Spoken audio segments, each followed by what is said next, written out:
the government code, in Government Code Section 26945, outlines certain qualifications to hold the office of Auditor Controller. However, the way the statute is written is that it only becomes effective in a county that adopts an ordinance that makes those provisions effective.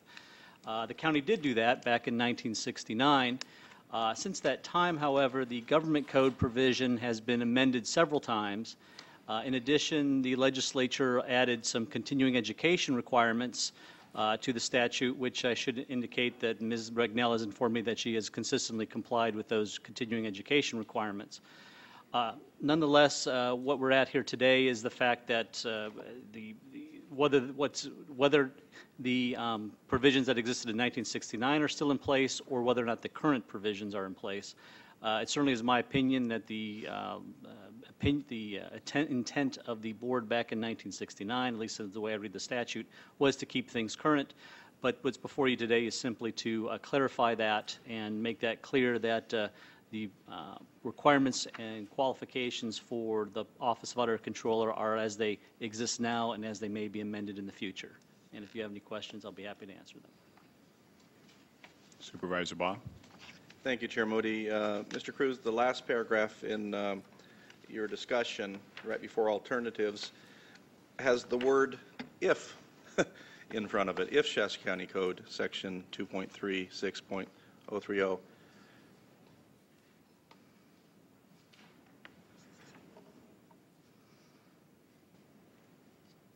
Yes, the reason why it says if is that, of course, if someone were to say, the way it's currently written is it could be subject to various interpretations. People could say that, well, you know, it should have been, what we're really only, the board intended to do back in 1969 was only apply what was in effect at that time. And then we would be subject to, you know, arguing whether or not the intent was of a statute which may have be somewhat vague. The purpose of this is to clarify the ordinance so that everyone is clear as to what the requirements are for the Office of Auditor Controller and remove any ambiguity. Thank you. Yeah, if I understand correctly, what you're asking today is that we ratify what we're currently doing. Yes, that's correct. Move approval. Second. Moved and second. Any other discussion? Seeing none, all in favor, please say aye. Aye. Opposed? Motion carries. Mr. Cruz? No, Mr. Lees. I want to reiterate something that Mr. Cruz said, because I think it's an important note to follow. Although we're ratifying something that has been in place to ensure that it removes all ambiguity, I think it's important to note that because it was not in the language, that even though it wasn't there, that our Auditor Controller, Ms. Ragnell, who's very well connected throughout the state in her position and very well regarded in her position throughout the state, it was in total 100% compliance all along. She wasn't waiting for this ratification to clear things up. I mean, she followed the proper steps and was in compliance all along. This is just more of a technical adjustment on our part. Thank you. Moving to item R6. Receive California Public Employees Retirement System actuary statements, adopt a resolution of intent to amend our county's Board of Administration CalPERS contract and introduce and waive the first reading of the ordinance to authorize the CalPERS contract amendment to provide different level of benefits. Ms. Davis? Good morning, Chairman Modi, members of the board. Angela Davis, Assistant Director of Support Services. Before you this morning, this board report pertains to the California Public Employee Retirement System and the County of Shasta's agreement for retirement benefits. This is an amendment to that agreement through the bargaining process with the Professional Peace Officers Association, also known as PPOA, and the Deputy Sheriff Association COs, which is also known as the Correctional Officers. Through that bargaining process, a modification was made to the retirement benefits. Currently, the retirement benefit is 2% at 50, and upon completion of this amendment, October 21st, any new hires that are included in those two bargaining units will be hired at the new retirement benefit at 2% at 55. So in order to implement that modification before you this morning is to, one, receive the actuary statement from CalPERS for the fiscal impact, as well as to adopt a resolution of the intent of modifying and allowing different levels of benefits. And then lastly, the introduction and first waiving the first reading of the ordinance, which would actually implement the modification. So if you have any questions, I'll be more than happy to answer them. Questions of Ms. Davis? Move approval. Second. Been moved and seconded. Discussion? I'll just say before we go that this is just the culmination of a lot of hard work by our staff. Absolutely. Certainly our labor partners who have, again, stepped forward to help us on our path to keep us financially solvent. And in the long run, we'll save the county a lot of money. Absolutely. Thank you. All in favor, please say aye. Aye. Opposed? Motion carries.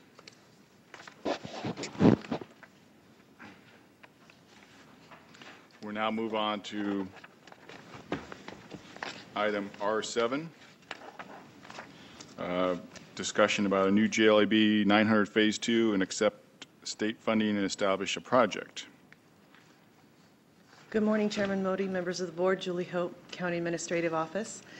And as you just mentioned, the proposal today is for you to consider accepting a conditional award from the state in the amount of $33 million in lease revenue bond financing program funds. This is not a state grant.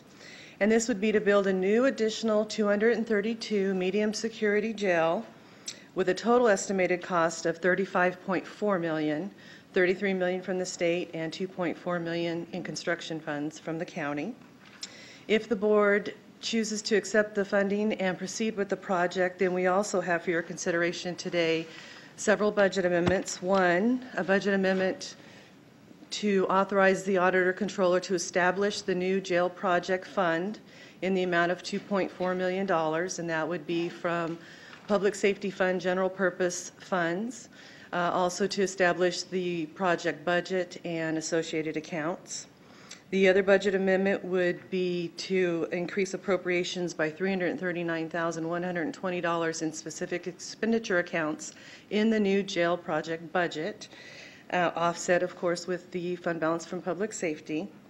And this $339,120 is needed to finish CEQA work, to pay the state for their work in reviewing our real estate due diligence package, which was sent to the state August 2nd, and to fund an architect to help us complete conceptual design. These are all tasks that are needed to complete task 1 in front of the State Public Works Board. The other tasks, items in task 1 are listed on page 2 of your staff report.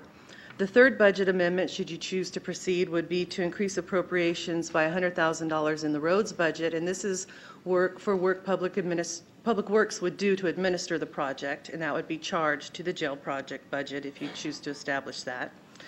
And then the final part of the recommendation is to authorize the Public Works Director to engage in competitive procurement and issue an RFP, negotiate a contract with an architectural consulting firm to complete the conceptual design. Again, that's part of the items that are required in task 1, which need to be completed by March 2013. By way of background, on January 3rd, 2012, the board authorized the sheriff to make the application, submit the application to the CSA, to State Correctional Standards Authority, in the amount of $33 million. Those applications were due by January 11th, which we met.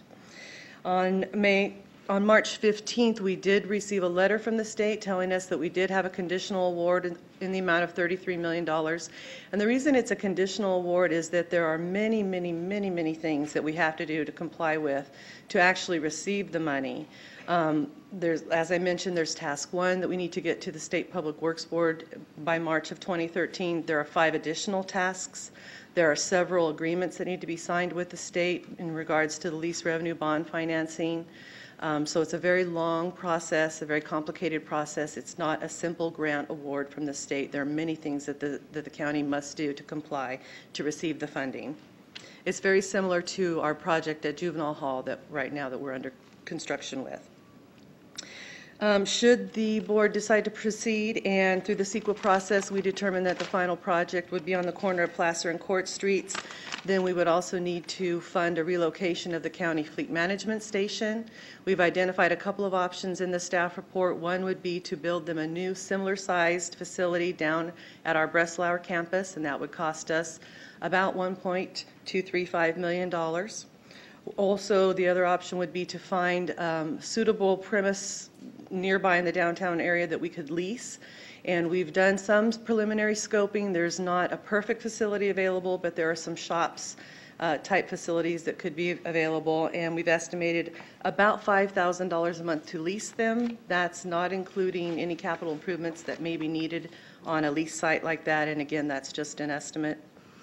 Our total funding needs for the project would be one-time construction costs of $3.635 million.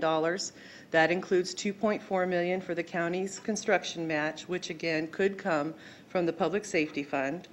If you decide to take the $2.4 million from the Public Safety Fund and general purpose funds, those are funds that are not designated or set aside for specific other purposes, there would be about $2.6 million left, and that depends on how the fiscal year 11-12 finishes closing, which is it's looking very good right now, and it would also depend on how the year ends in fiscal year 12-13. We would need a one-time loan for cash flow in the amount of about $4.2 million. Potential sources could be the public safety funds remaining that I discussed, although the public safety fund has its own cash flow needs.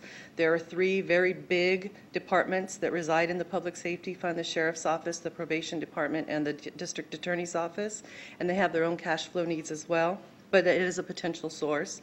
Prop 172, potential source, although 3 out of the last 5 years Prop 172 has come in less than we have budgeted. The last couple of years it's come in right at or a little bit above.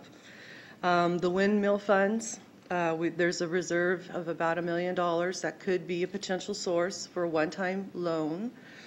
And then I've also talked to the CSAC Finance Corporation. They are trying to put a loan program together for counties, for AB 900 counties, for their construction match and their cash flow needs as well.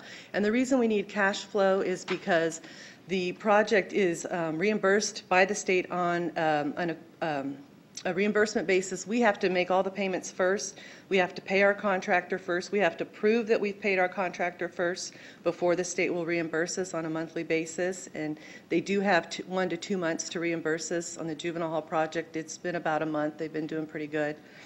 And also there's a retention payment from the $33 million. They retain 5% at the end. So we have to wait for that retention payment, and that causes us to have a negative project fund as well. And there's several items and tasks that we have to meet at the end of the project in order to get our 5% retention payment. So that's why the cash flow is needed on a project, and that's why it's about $4 million on a $35 million project. Again, we have the unmet need for relocating fleet at an estimated amount, about $1.235 million if we chose to build them a similar site at Breslau. And the other funding need that we have is the $5.5 million a year to operate the new facility. And that's, again, an estimate. Right now, we don't have any architectural designs, so it's a good ballpark estimate. And the sheriff has worked very hard to come down to a reasonable number on the annual operating estimated costs. Some potential resources. We do have some criminal justice courthouse construction funds that are currently being used on debt payments, one for the Balma Justice Center and one for the jail. Those are both due to be retired in 2015. And one of those payments is about $385,000 a year. The other is about $563,000 a year. So those funds could become available in the year of 2015. I believe we are scheduled to get $100,000 a year from the windmill funds. Those are available resources. AB 109, the AB 109 Community Corrections Partnership Executive Committee has funded the current jail and jail beds at $1.5 million in the fiscal year 12-13. $1 million of that is to keep the 3rd floor open of the jail, and $500,000 approximately is for jail beds. So those are potential funding sources as well. as approved by the Community Correction Partnership and the board.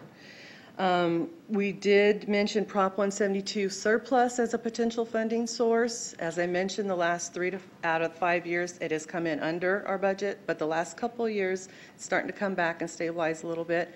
However, we do have an obligation to fund operations of the juvenile hall that we're building right now, and we have estimated that that will cost us approximately an additional $600,000 a year to operate our new juvenile hall, above and beyond what we fund the current juvenile hall. So we have been thinking that if we do get any Prop 172 surplus, that would be a good place to start in funding our new juvenile hall. We tried to throw a lot of options, as many things as we could think about out for the board's consideration. One of those is a 1/4-cent sales tax, which could generate up to $7 million a year if that was countywide. I believe there's some recent legislation that allows counties to, with voter approval following constitutional provisions, to go lower. It used to be 1/4 cent was the lowest, and now there's 1/8 cent authority sales tax. So that's also an option. The other thing was a special countywide parcel assessment, and we do have about 80,000 parcels that if the board approved it and the voters approved it, we could have a special parcel assessment just to fund the jail. And again, there would be about 80,000 parcels that would be subject to assessment if that were to go forward. I'm happy to answer any questions. I know that the sheriff would like to make some statements, and of course, Public Works Director Pat Minturn is here if you have any questions as well. Questions of Ms. Hope? Supervisor Baugh? On the $600,000 estimate for juvenile hall with 172 funds, is that a partial opening or is that a full opening estimate? That's partial opening, 35 wards just as we have today. Thank you. And at this time, Ms. Hope, thank you. Yeah, thank you.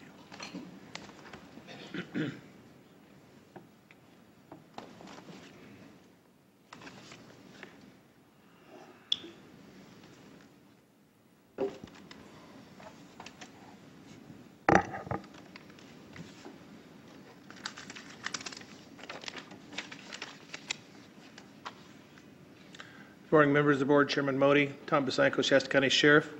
Before I get started, I'd like to thank Ms. Hope for her work on assisting in looking at some avenues for financing on this and her overview that she has provided.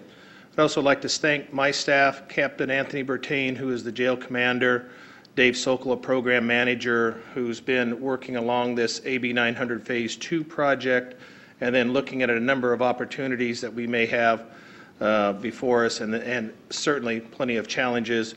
And last but certainly not least is my undersheriff, who has worked very diligently not only on the preparations but a lot of the plans that we put together here.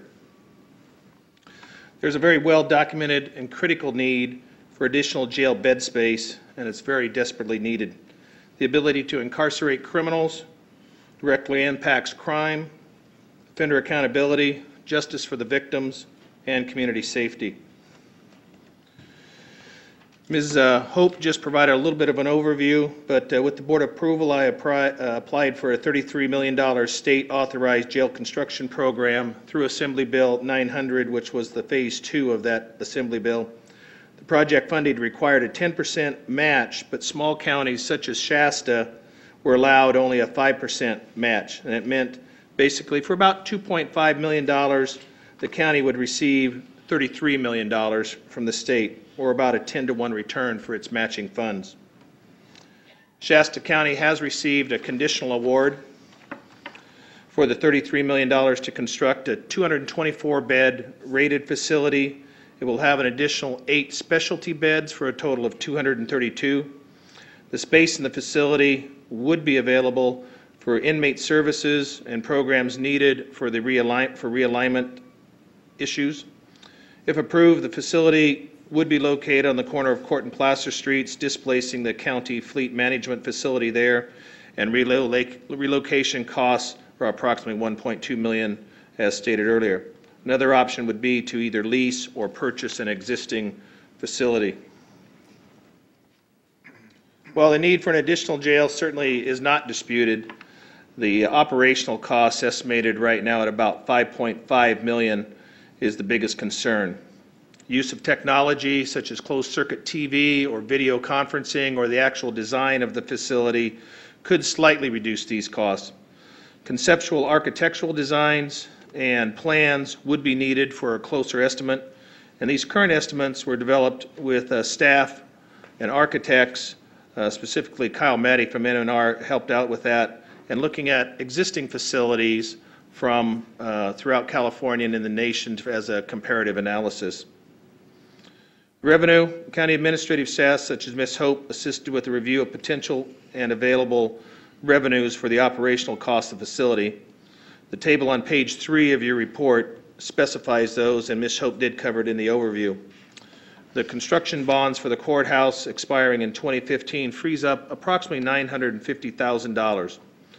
And currently $1.5 million from AB 109 funds being utilized within the county to operate the floor of the jail, and about $500,000 for out-of-county bed contracts that we're currently utilizing comes up to the 1.5. The use of the Proposition 172 funds may or may not be viable as the revenues tied to the economy, and then we covered the $600,000 that's needed for the additional operational costs of the juvenile hall when it's completed. However, there have been recent increases in the revenues for 172, but it is an up and down with the way this economy has been laid out. These revenues bring the total between $1.5 million and $4.6 million annually without any voter-approved measures. All of these options, in keeping these figures in mind, I'll provide some other data in a little while. The Community Corrections Committee recognizes the need for a jail and will consider funding for a new jail for operational costs, and Chief Foreman will speak to that in a little bit. Ms. Hope, would you like to present any further on the other initiatives that you spoke about that would require voter approval? Other than? Okay, thank you.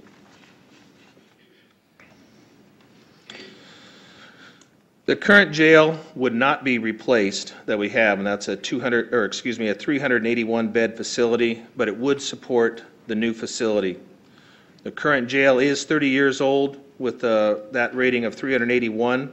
When a new facility opens, the current jail will have been in operation for about 34 or 35 years, and by 2030, it'll be in operation for 46 years.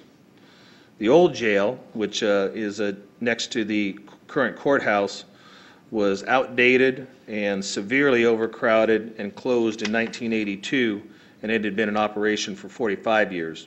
So at some point, we do have to make some plans to replace the current jail.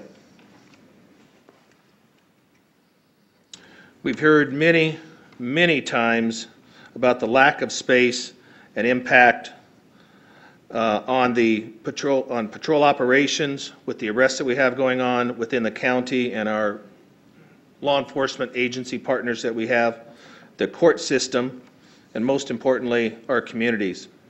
The current jail's been under a court-recognized agreement since 1983 to put a cap on the capacity there, and those releases have increased throughout the years. It started in 1993 and is still there. The capacity always runs right around 90%. And they've increased to over 3,000 for last year, and it's projected to exceed 4,600 capacity releases for this year. AB 109 is compounding that problem, and we all know that it's not going to get any better. Even with a new facility, the day that it opens, if it was fully open, there's still a bed deficit of over 300 beds by 2018. And that deficit will still continue to rise by 2030 to over 500 beds.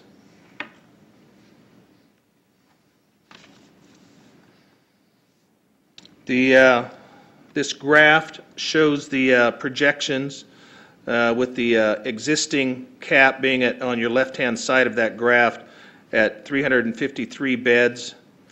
If the get the closed unit of the jail, it reopens it to 381, and that I'm glad to announce that the floor of that jail is reopened at full capacity of about 128 beds. That has helped out.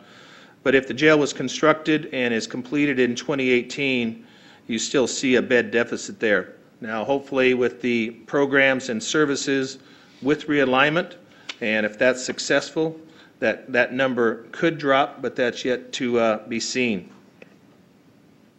And then if you carry it out to 2030 with the facilities there, there's still a 510 bed deficit. And those are some pretty huge impacts that we're seeing there. And that was trying to take some very early estimates of AB 109 impacts here. And that 2030 bed number is on the far right-hand side. Sheriff Wysenko, just a clarification on your graph there. Obviously, from 2010 to 2015, there's a huge jump. Is that due to the changes with AB 109 and people not going back to prison, or people not going? That was primarily with the AB 109 impacts there. Yes. Thank you. Thank you.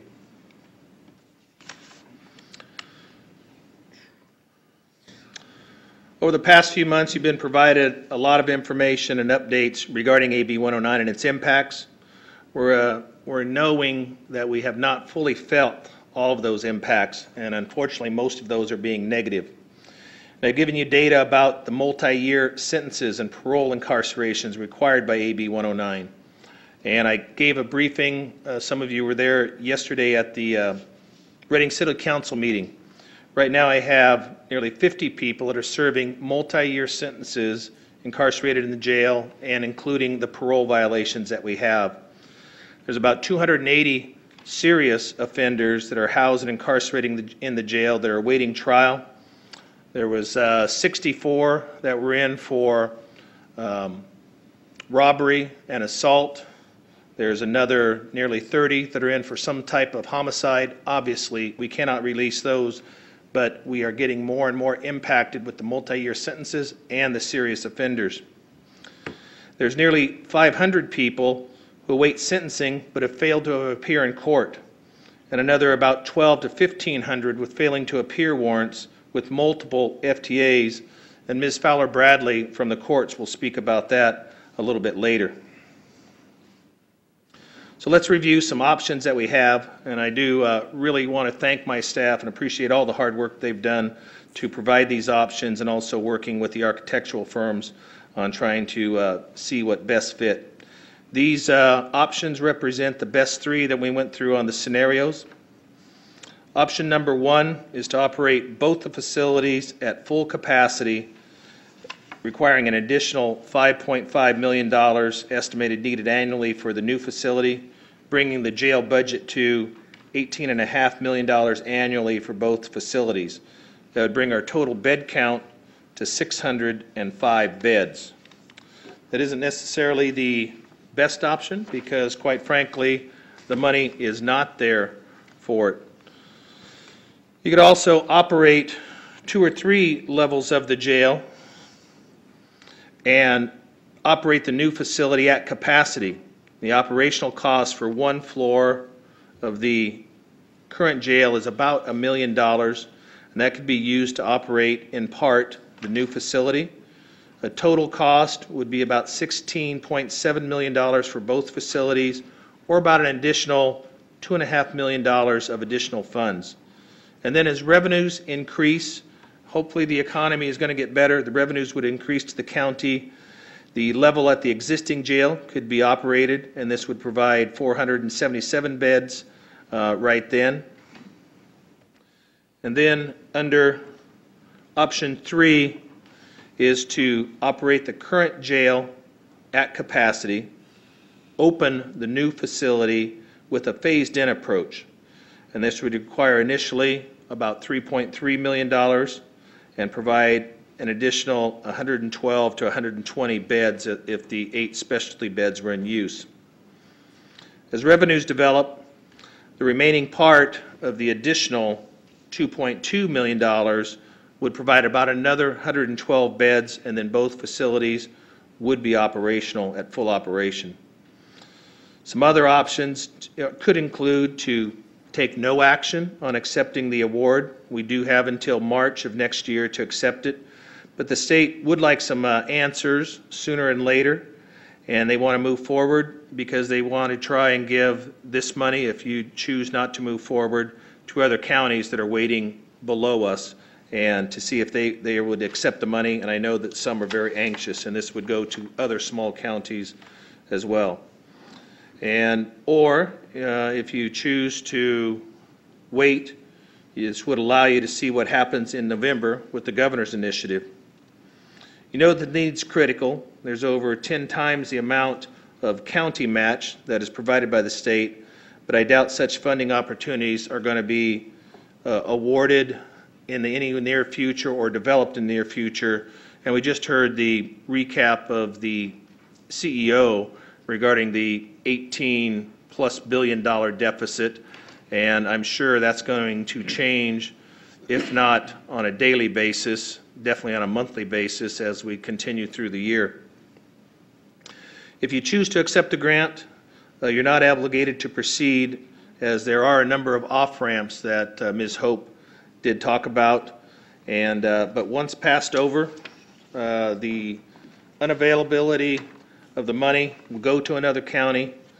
The funds you could, if you wanted to, is also apply and allow the CEQA process to move forward. Some of the difficult questions is, if it's not going to be this project, then what? Our options are extremely limited. We are exploring some of those with the out-of-county contract beds.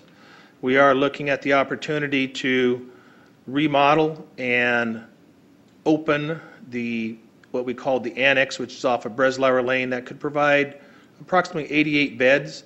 We don't have an estimate on the remodeling cost yet. We have done a very rough estimate for operational costs, and it's estimated, again, very roughly, as around $2 million. Support for the original funding application was supported by the cities, law enforcement, and the district attorney. I spoke with the assistant district attorney this morning, and the DA's office is definitely supportive of needing additional jail bed space and recognize that.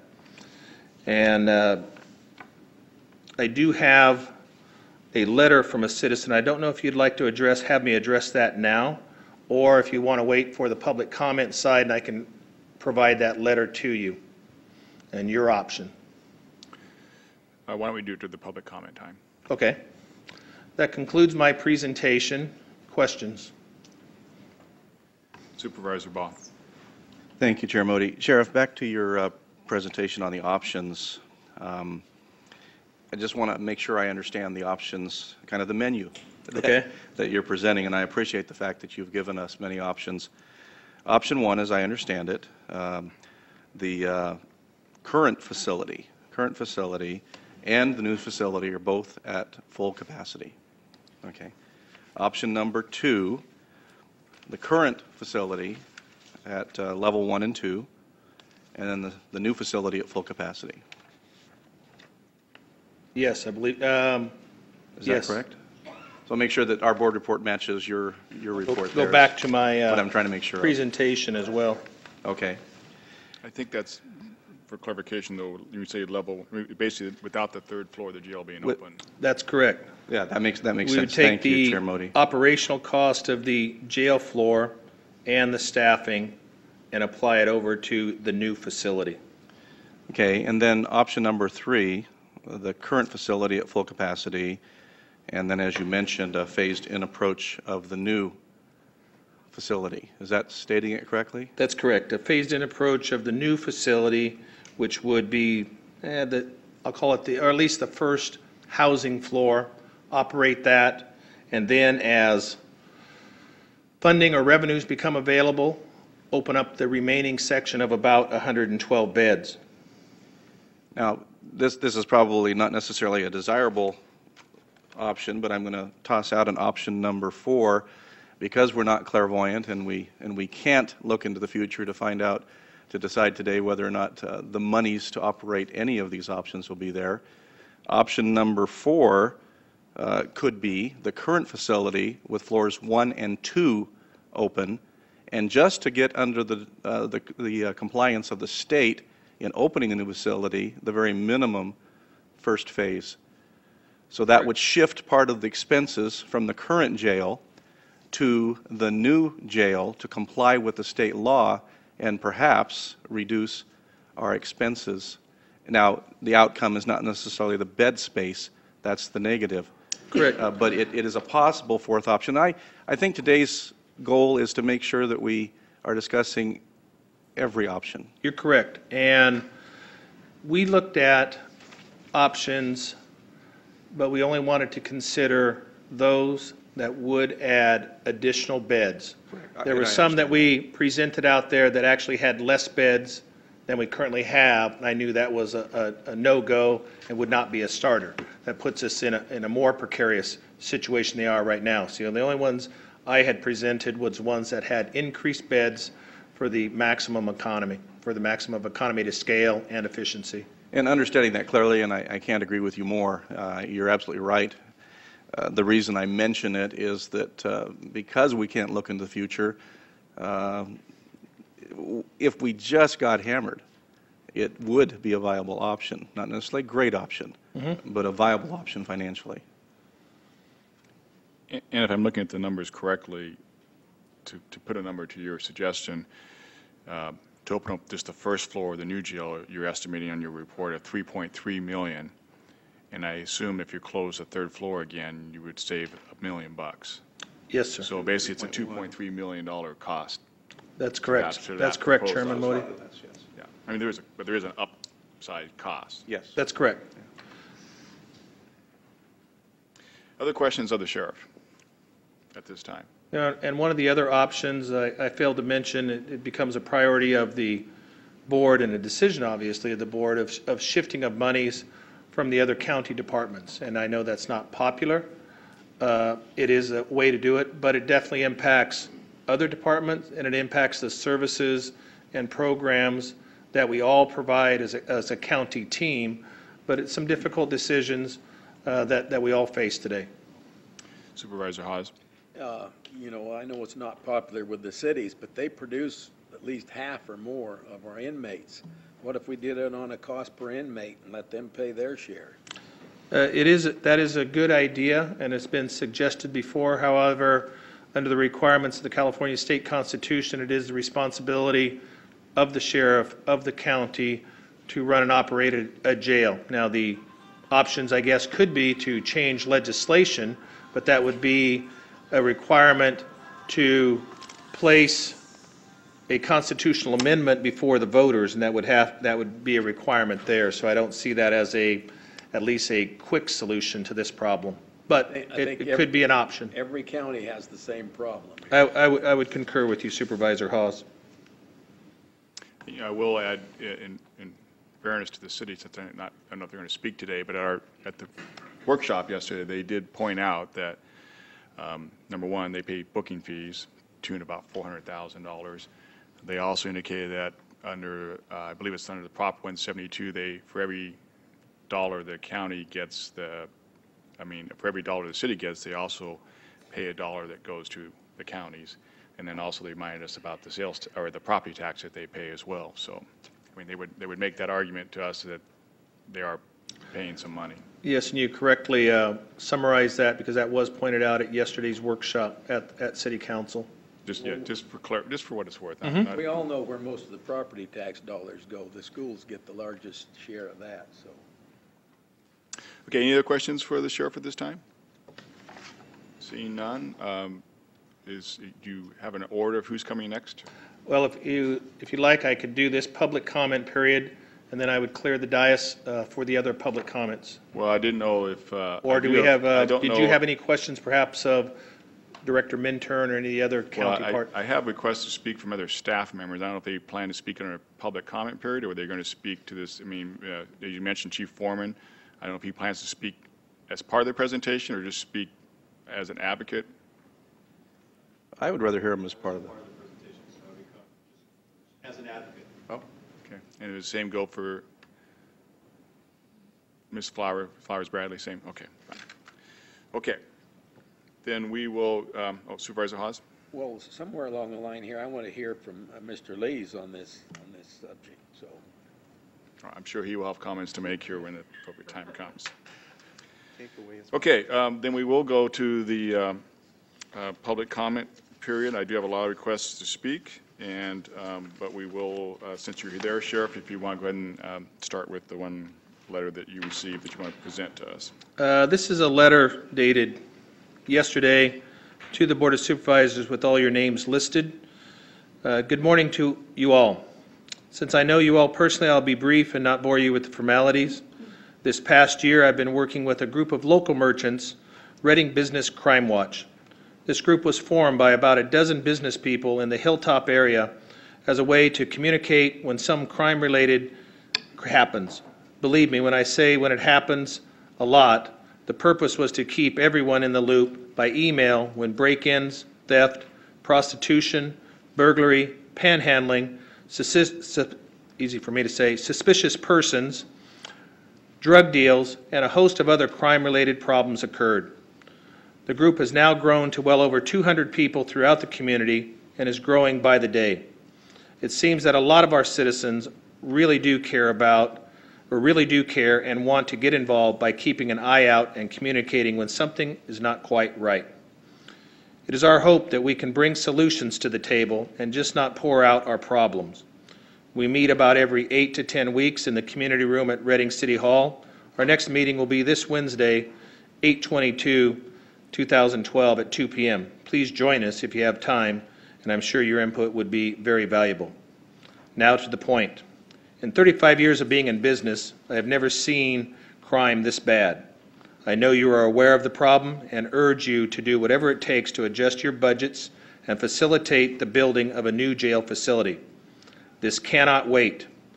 These criminals have been taken off the streets and punished, or crime will never be reduced. In addition, we need to think well outside the box, knowing that a jail facility will take a number of years to approve and build, so that we can find ways to get and keep criminals under wraps now. I deal with these people every day, and they are very hostile and angry individuals that will become dangerous if not disciplined. Best regards, Ed Ruhlman, Best Western Plus, Hilltop Inn, and C.R. Gibbs American Grill. Thank you, Sheriff. I'll now go through I have quite a few people who want to speak. I will add just this one comment. You're all certainly entitled to your 3 minutes to speak. However, if you just want to fully agree with the speaker in front of you or some other speaker that's been in advance of you, that certainly would be appreciated. It will carry as much weight as repeating the same comments over and over, but it's up to you what you'd like to do. I'll start with the first individual, and I apologize if I get some names incorrect here. Some of the writing I can't quite read, but I'll do my best. The first is Keith, it looks like Courtwright, followed by Linda Johnson.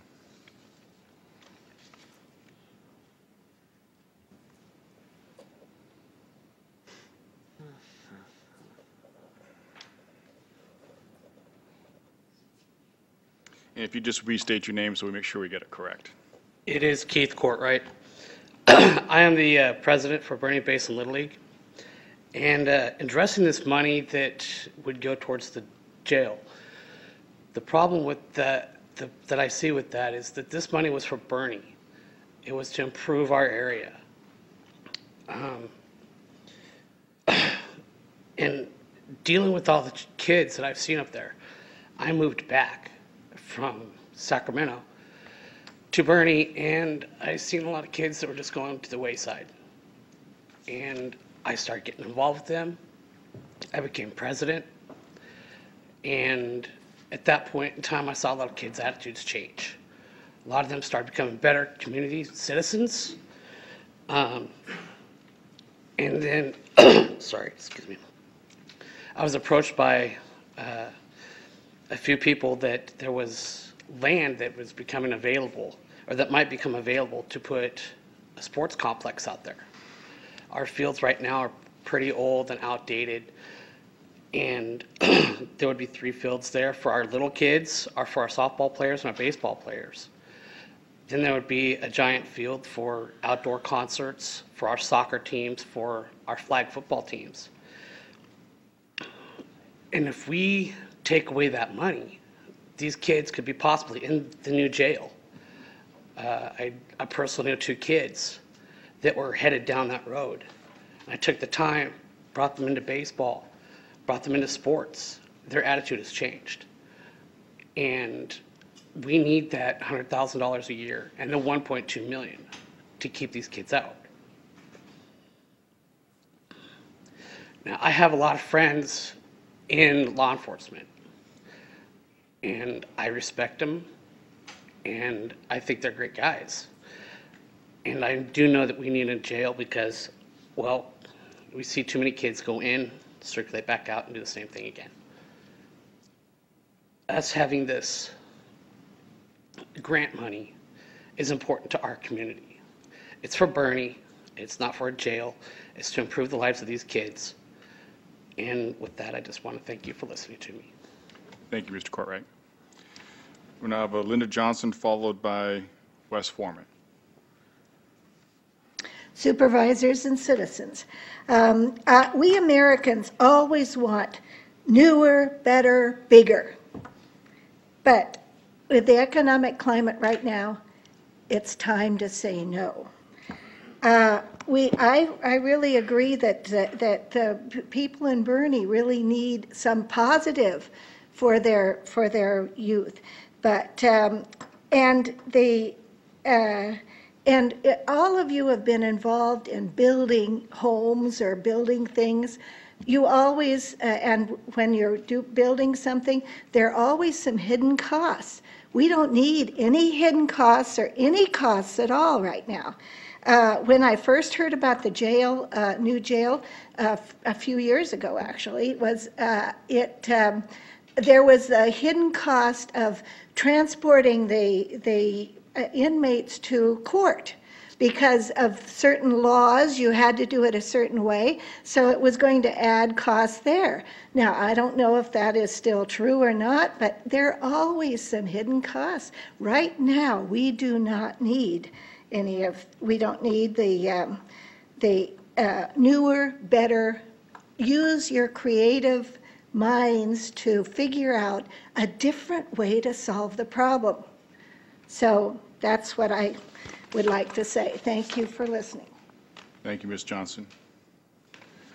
Wes Foreman, followed by Nancy Boho. Okay. Chairman Modi and members of the board, I'm here to support the sheriff and the need for a new jail. As the chief probation officer, my role is to supervise offenders, not only realignment, but regular offenders, felony offenders on probation. Prior to realignment, we had a revolving door problem with the lack of jail space, which limited my officer's ability to provide sanctions. Essentially what the report to me is that we do not have the ability to use the jail space for taking individuals off the street who are misbehaving. After realignment, this has only been exacerbated. So in addition to the revolving door, limited space, we are hearing quite often from the chief of police in Reading that arrests and crimes, specifically property crime, is skyrocketing in the city. We have also heard through reports that the failures to appear in court is quite a problem. So you know, the lack of space is hampering our ability to provide services. And I don't want you to think that I'm here to support the jail and I'm only interested in an arrest and lock them up, because I'm a firm believer. I work for probation. We have a very strong rehabilitative side to us. Is that I do not believe that arrest and locking up is the best option to solve the criminal justice problem. However, without the support of some kind of hammer, our ability to change the system, which is expected of us now, is quite hampered. Now, in my position as the chair of the Community Correction Partnership, the committee has discussed this. We purposely were unable to provide a guarantee of money.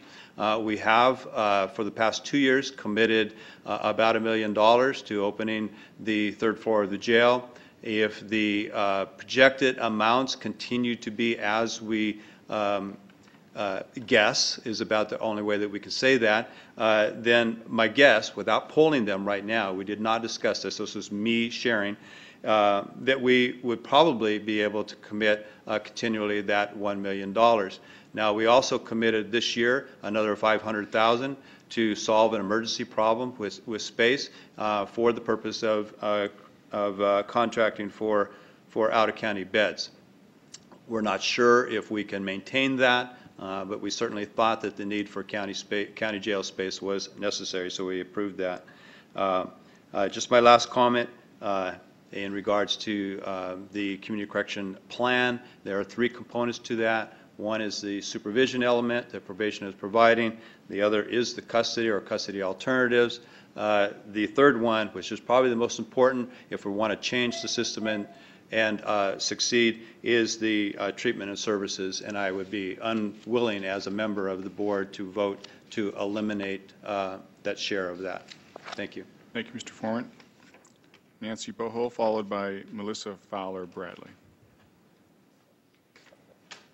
Hi, my name is Nancy Bobo, and I understand that the issue here is about this new jail proposal, and I'm not here to say yay or nay that I oppose it or not. My intent is to oppose the way that they have looked at the funding. I am from Bernie, and I just wanted to say that I'm opposed to using any part of the Hatchet Ridge money to go to this project because Bernie is a very small community, and this windmill, this interjection of money into our community has been very, very important to us. So far, the little bit of money that we have received from this, we've been able to apply some very vast improvements. We have bought a new chamber building. We've done a lot of landscaping. We've done a lot of things to really enhance the appeal of our community.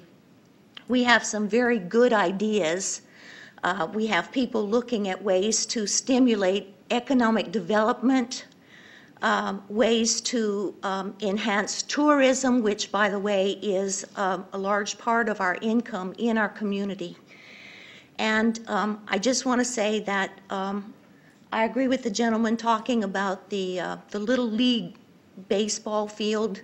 If we can go in this direction, if we can find some positive things to use this money in our community, I think that would be the way to go. I again, am not saying that I'm opposed to a new jail. I'm not saying that I'm for it.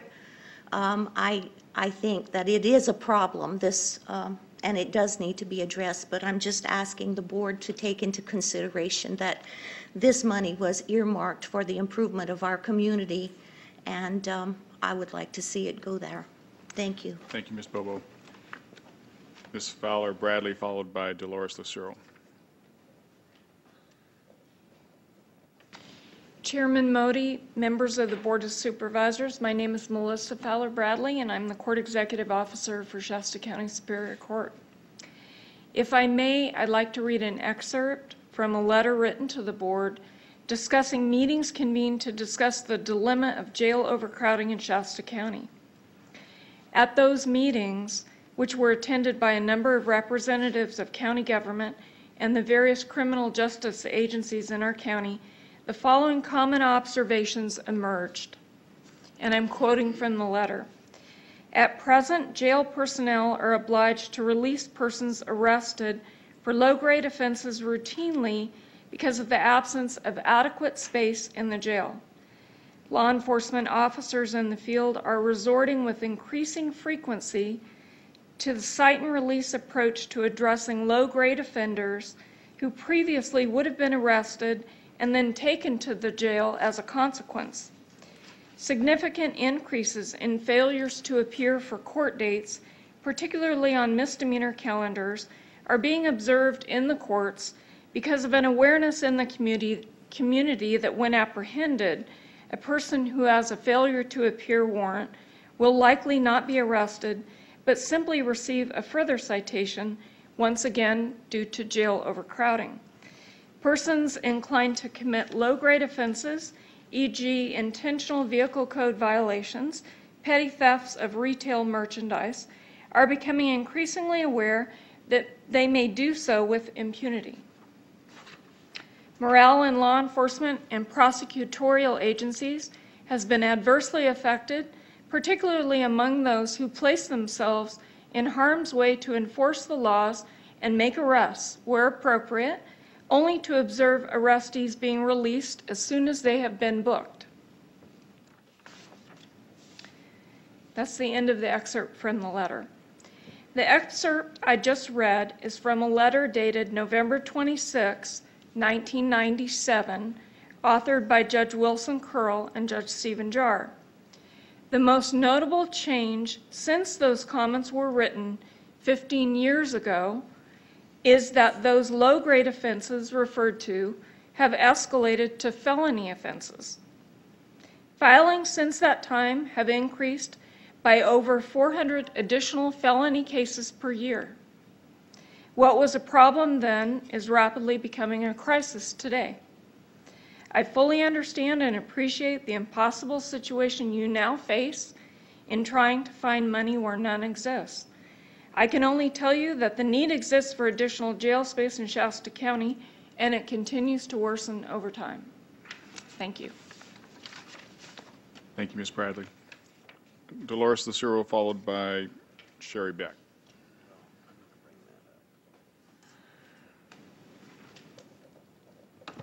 Dolores Lucero from City of Shasta Lake.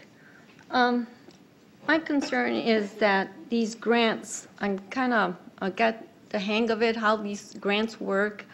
My concern is, it sounds like you're going to have to spend money before you even start. To build this jail, I just think it's kind of like, why are the cities are not talking to one another? We have 3 cities who actually have funds. We should be able to come together and build the jail instead of making just the city of Reading responsible, because the people who end up in jail are not not just live in city of Reading. They also come from Anderson, Cottonwood, and city of Shasta Lake. We just spent in the city of Shasta Lake, I think we went over our budget. $8 million for what? For a sheriff and a chamber for the city council. I mean, we're spending so much money, and still we spend what? I think I might be under $5 million for 10 deputies in our city. We're spending money left and right. I think we need to kind of figure out what we need to do, because I think it's also going to have an impact on the citizens. And yet we haven't even don't know who's going to be elected as the president. How do we know Obama's not going to be reelected? Where are we going to be standing in a couple months? How do we know we're not going to go, worse debt? I mean, we should just wait and see to see who gets elected before we make any decisions, and also kind of consider to get all these cities to come together, because I think we really, really are spending more money than we have to. Like I said, we have a building that we also have a gym there for the sheriff, for them to have. I mean, why are we spending tax dollars on these kind of things? I'm just seeing where the money is going to become a problem for the citizens. Sooner or later, it's going to catch up. So I really, really I would like you guys to consider regarding this project. In other words, we don't have the money to spend. So thank you. Thank you, Ms. Lucero. Sherry Beck, followed by Pat Thomason.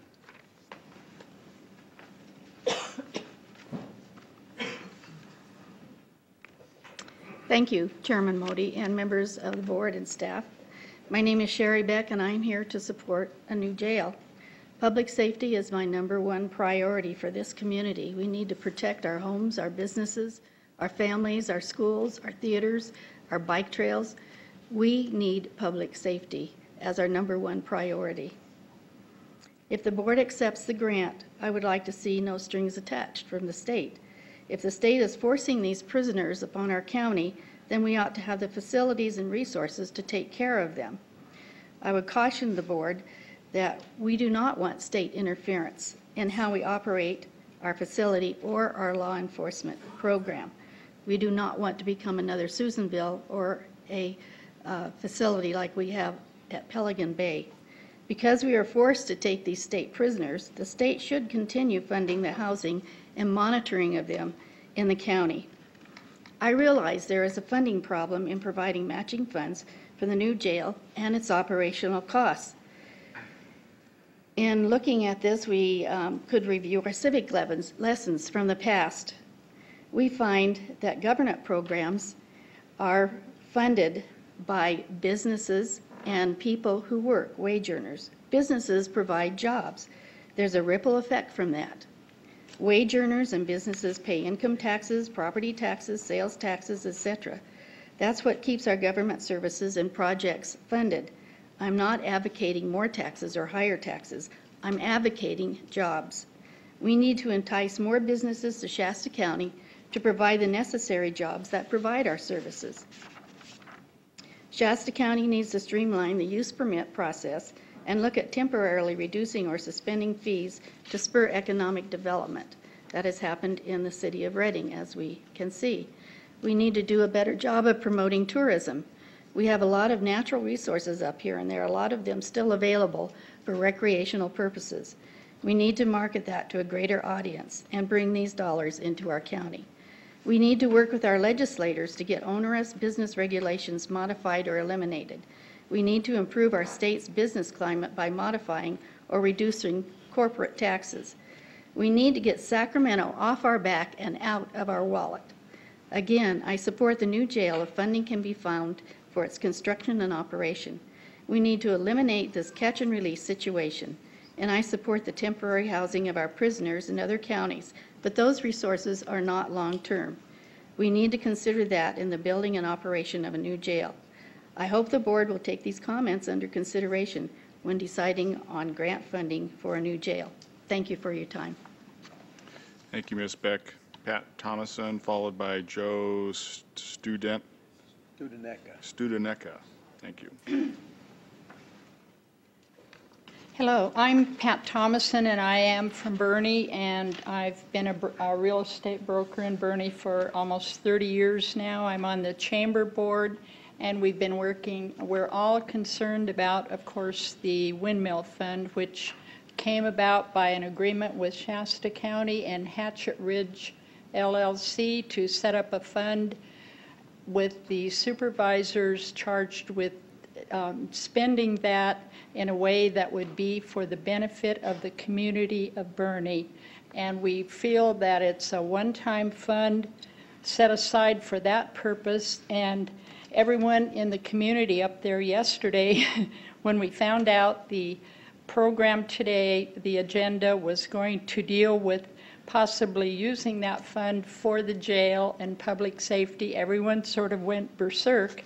So I'm here to say we have a project we're trying to get put together to bring to you. It would be for the purpose of acquiring land like Mr. Courtwright spoke of. That would be for a park. The old depot would be a museum. There would be 7 acres for Bernie Fire District for a new fire hall.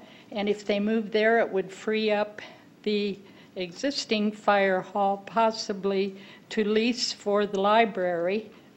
And it would have a large area that we would hope would go for the sports center, for Bernie Little League, and the flag football, and the youth soccer, which would be really a good thing. So, excuse me, we're just hoping that we can go home and know that the supervisors decided to remove the Bernie Community Benefit Fund discussion from this proposal.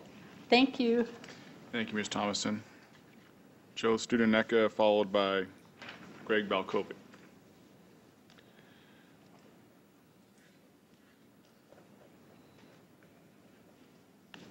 Good afternoon. I am Joe Studenecka, Shasta County property owner since 1990, and a full-time resident since 2000. And I guess I'm here to continue the discussion in regards that Pat brought up, and Keith and Nancy, that the Bernie Community Benefit Fund was set aside for the surrounding area of the windmill project, which includes Round Mountain, Montgomery Creek, Bernie, Johnson Park, Glenburn, MacArthur, Fall River Mills, Castle, Hat Creek, Old Station. So Redding is not included in that surrounding area. And I'm here to, as a representative of some of the other people in the Bernie community, that we are working on a project that is, we have a little motto, something for everyone. And that includes the youth, and includes the fire department with a new fire station, as well as a training station for the area of Bernie, the other volunteer fire departments in the area. And includes the chamber and other service organizations in Bernie and Fall River. And, excuse me, other nonprofits and other individuals that are interested in the Bernie community.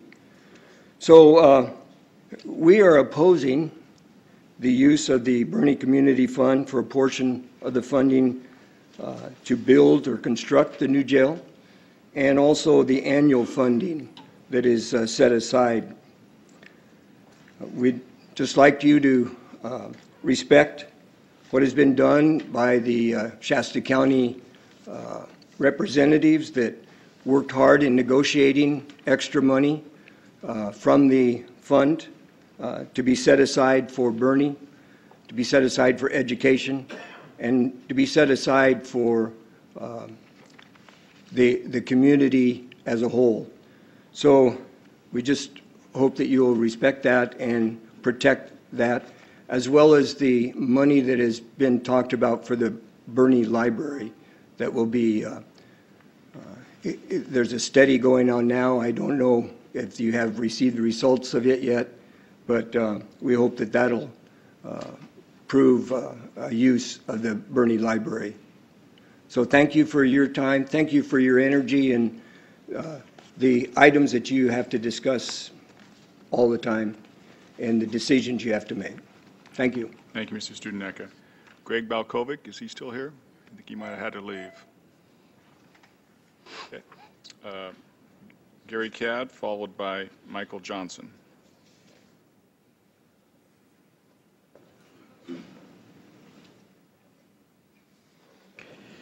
Mr. Chairman, members of the board, staff, ladies and gentlemen. Coming forward yesterday at the City Council's meeting, Mr. Foreman, the Sheriff, and Chief Paletti, Mr. Ruhlman, representing the Reading Merchants Crime Watch, spoke about this issue and really went through the issue, and it was a good meeting. One thing that I sort of enjoyed was the sheriff and the chief talking about some of the inmates of the jail that thought they were going to be getting out right away. And then they come to find out that, oh, no, they weren't getting out, they were going to El Dorado County. And I guess it was quite astounding to some of them that didn't realize that maybe things had changed in Reading. This getting these out-of-county beds is going to make a big difference, because some of these folks are going to start realizing that they can't go out and commit a crime, wind up getting caught, and then turn around 2 days later, be back on the street again, or even the same day. So this is going to help us. But I would like to, and one of the things that's bringing me forward are the issues that Mr. Lee spoke about just a few minutes ago. The 33.5% sales tax reduction in the month of July alone, and CalPERS is going to be coming calling one of these days very shortly. So our county dollars are going to be stretched very, very thin. Very thin. And Mr. Lees is shaking his head that, yeah, because they are. So it's something coming, and what's bothering me, do we need a jail? Yes, we do need a jail, very good. We need beds is what we need. But can we afford where we're going with the economy in front of us? We've got some questions coming because the state's going to come calling for money, CalPERS is going to come calling for money, and there's really no way that we'd have no idea of what this is going to be. So we got to put this into our thought process as we're going forward. Now, on your list of potential funding here, Hatchet Ridge, you've already heard that. That probably should have never been on this list to start with. AB 109, Public Safety Realignment Funds, that really is going to come down to the governor's initiative and whether the governor's initiative is going to pass in November, because this whole thing, 109 is going to change if that doesn't pass. So you've got a big roadblock standing there going that the yellow light's flashing. It isn't hitting red yet, but that light isn't green. It's yellow and it's flashing. All right, reduce the general fund support for other county departments. We may have to wind up doing that, paying for the sales tax reductions and the CalPERS reductions. So we've got to keep that red light's that yellow light's getting even brighter. Then we've got the sales tax from Proposition 172. A quarter-cent sales tax. That's not going to float. We've got an economy, but it's weak, and we're going to turn around and throw a slat to it by putting another quarter-cent sales tax on it? I don't think so. And then the countywide parcel tax, we're going to have a jail fee to go along with the fire fee that we've got on us now. So I'm asking you to please look at what is coming down the pike at us. Is it really a good idea to put in give me just a second. I'll give you 4 seconds. Okay, 1, 2, 3. If we build the jail and we can't fund it, we can't staff it, I'm sorry, to the level that the state wants, at the level the state could come in and take it over. And I'll say could because the sheriff and I and Mr. Foreman have talked about it. But it's another warning we need to look at. So I would ask you to please look into that. And Mr. Chairman, thank you for the extra time. Thank you, Mr. Cap. Michael Johnson, followed by George Clark. Chief is gone. Okay. Is Mr. Clark here? I think he might have had to leave too. Patricia Heinzen, I think she might have left. Holly Hoekstra.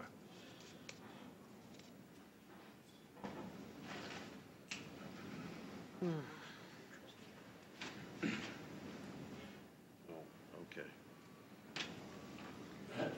Hi, good afternoon, Board. My name is Holly Hoekstra. I own Holly Bail Bonds. I've been writing bail in Shasta County for 20 years.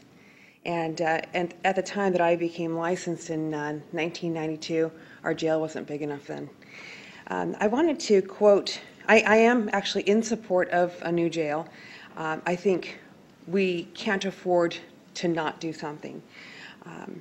I do think that we need to make jail a place that people don't want to return to, however. I think that we need to make it, you touch the flame was hot, and therefore you never touch it again. I don't see a lot of people being rehabbed, unfortunately. I wanted to bring your attention to a quote in the Record Searchlight on July 22nd that was said at least 613 individuals facing felony charges failed to show up in court from October 1st to June 20th. Without doing more of an analysis, the vast majority of those cases fall under realignment, and that's according to Melissa Fowler-Bradley, who just spoke. That means that assuming that there are 2 out-of-custody arraignment calendars per week, 9.5 people are failing to appear in court. Our own records from my office indicate that we posted during that same time period 132 bonds. Of those 132 bonds that we posted, only 5 people failed to appear in court. We have done an excellent job getting people to court in the last 20 years. I'd like to congratulate the sheriff that he was able to get half of the floor open. We want to encourage that GPS monitoring as an option be focused on sentenced inmates. We know that those people that are on a GPS monitor or could be on a GPS monitor will have a certain time frame that they could be on those monitors. We in the bail bond industry are the private sector, and this country was built on small business. I am a single mom, and I have 5 employees who work for me. And I think that the private sector is a real option that we should be looking at as a way to shoulder that burden of making sure that people are held accountable and they make their court dates. Since 2009, when we did close the floor, we've had more people released on OR than ever, and it's unfortunate. Solutions: larger jail, lower bail schedule on some of these offenses. The bail schedules now are set so high that people can't even post a bond. So I would suggest that we look at lowering the bail schedules so that people do have the ability to post a bond and that they have skin in the game with their families, myself, and a host of people making sure that they do appear in court. And thank you for your time. Thank you, Ms. Hostra. Okay, that's all the requests I have at this time. Does anybody else wish to speak?